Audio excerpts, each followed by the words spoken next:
Hey, what's up everyone? Welcome back to another video. My name is Travis. Today we're going to talk all about phytoplankton, and we're going to use this sample that I took out of my grow out on the 6th of April, and I'll show you guys what it looked like underneath the microscope on the 6th of April, and of course we'll look at it today. And as you can see, it's already starting to separate, and that's one of the signs you can tell if it's going bad, and we'll talk about that as well. I do have a sample of this in the freezer, and we're going to give it a few months and then thaw it out and see if it's still alive, just to see if freezing your phytoplankton is worth it, and or if it even helps keep it alive. So we're going to check that out here in a few months. Going to give it some time to do its thing, I suppose. And so yeah, I'm going to show you what it looked like on the 6th, what it looks like today, and talk about how you can tell it's going bad or if it's still good, and just kind of give you some tips and tricks when it comes to feeding. And yeah, so first things first, as you can see, this phytoplankton is starting to separate, and when it comes to phytoplankton going bad, one of the telltale signs is if it starts to separate. So I shake it every single day, and that's something I've been doing since the 6th of April. I go in the fridge. I used up a little bit of it just to kind of simulate that whole situation, but I have been shaking it every single day. And as you can see, once you shake it, it kind of goes back to normal. Now, in a 24-hour period, it will completely separate. Now, normally when it's still good and alive and active, it will not separate. It will pretty much stay like this. It might get a little light in color, but it's pretty much going to stay like this the entire time. Once it starts separating in that 24-hour period, you know you probably should use it up pretty quickly. And yeah, so that's the first thing you can tell if you're, well, basically know if your phytoplankton's starting to go bad. Second thing is the smell. Does it smell like rotten eggs? Does it smell? And no, it still smells pretty good. But then again, I have a pretty bad sniffer, so I'm probably not the best person with allergies and everything.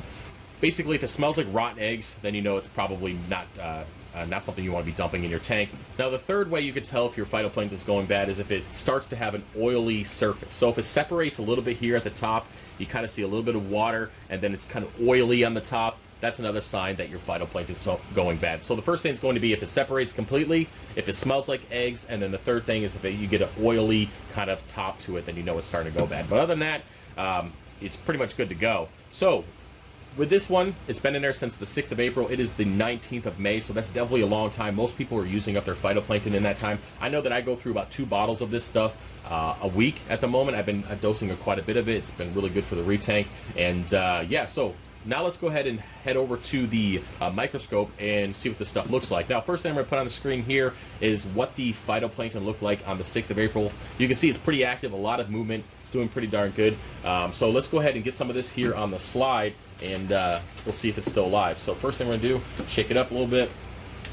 I'll make sure my camera up here is good to go on the microscope. Let me turn it on.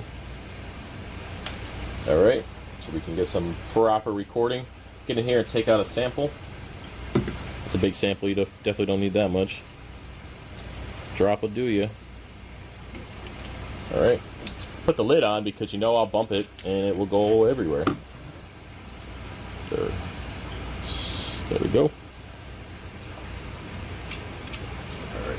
So let me get this over here, and I'm going to kind of transition over to the other camera now. Let me go ahead and see what we got here.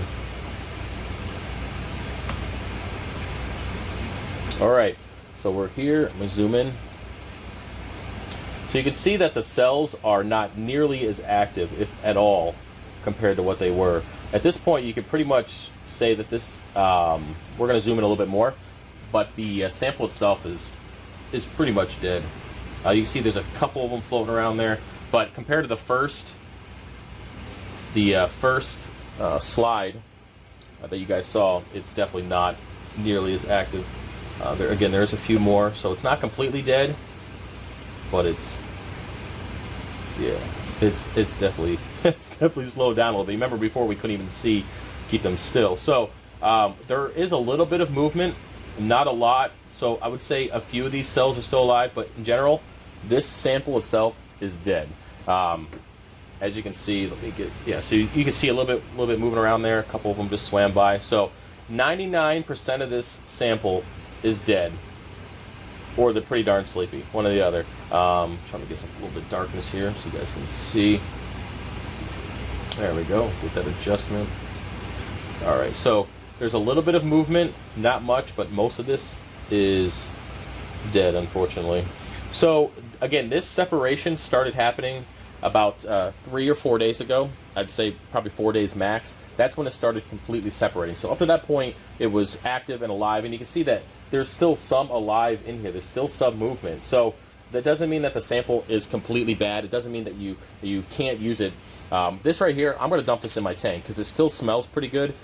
It's not separating. There's no oil in this. There's no eggs. There's no nothing. And there's still some of the phytoplankton still alive. Now, the phytoplankton itself, I would guess, would be more beneficial if it's able to swim around the tank, if it's able to, you know, swim and kind of do its own thing. I'm sure that would be better for your tank.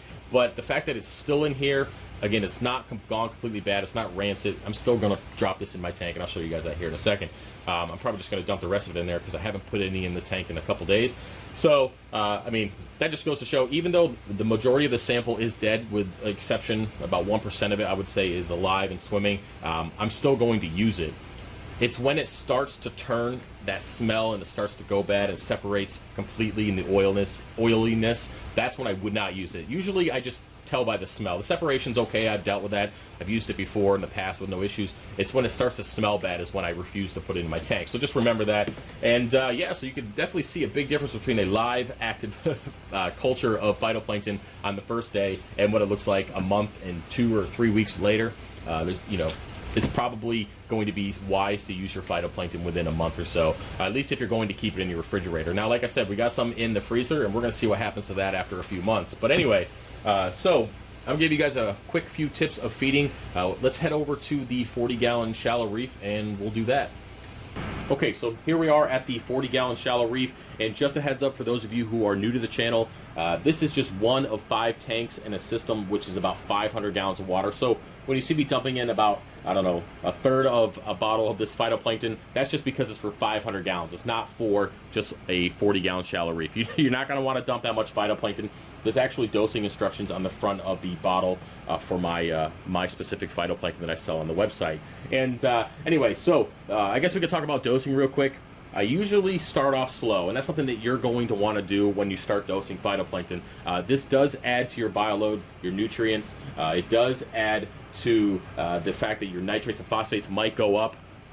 And when you dose this stuff, you need to make sure that you start slow. As with everything that you do in this hobby, you kind of want to start slow so you don't end up causing issues. Now, when it comes to testing your nitrates and phosphates and dosing phytoplankton, just like when you're dosing nitrates and phosphates, you need to make sure you give it time to be in the system before you test, so you don't get a false reading.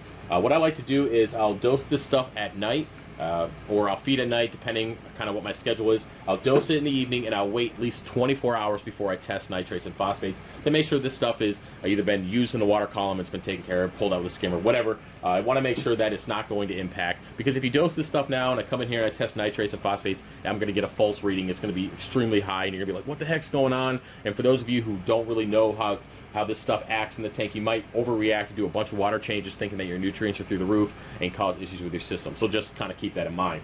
Now, when it comes to dosing this stuff, make sure you turn off your skimmer. I didn't used to do it before, and then sometimes when the culture does start to go bad, you know, it starts to kind of, you know, I wouldn't say be bad, but not as fresh as if I just pulled it out of the grow out. If you dose this stuff to a very powerful skimmer like the Niles, you're gonna end up pissing it off and overflowing. I've done it a few times, and yeah. So just turn your skimmer off, leave it off for 2 or 3 hours, if not half the day. That's kind of something I've done in the past. Just really up to you and what you want to do with that. And yeah, so let's go ahead and dump this rest of this bottle in here.